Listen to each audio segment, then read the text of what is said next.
Do you douche? If your answer is yes, you're not alone. About 20 to 40% of women in the United States between the ages of 15 and 44 actually say that they douche. This number goes higher if you're looking at African Americans, Hispanics, and teenagers. The reason most women do it is because it makes them feel clean, it makes them smell nice, and they like it. They just like it. However, the American College of Obstetrics and Gynecologists says don't do it. The reason is that when you douche, you alter the balance between the good and the bad bacteria.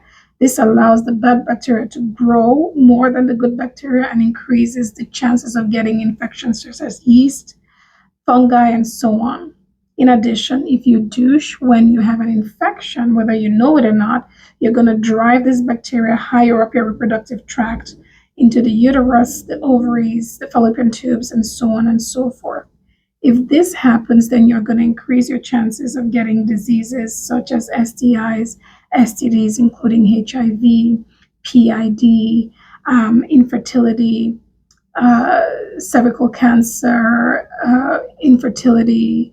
There's also increased chances of underweight birth, preterm birth. The list just goes on and on. If you decide to stop douching, that's a great idea.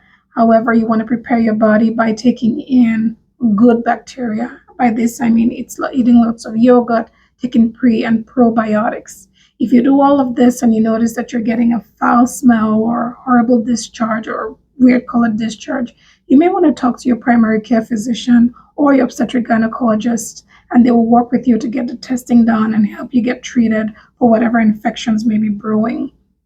Okay, now if you like what you heard and you want to hear more, please like, subscribe, follow, share for more, and I'll see you in my next video.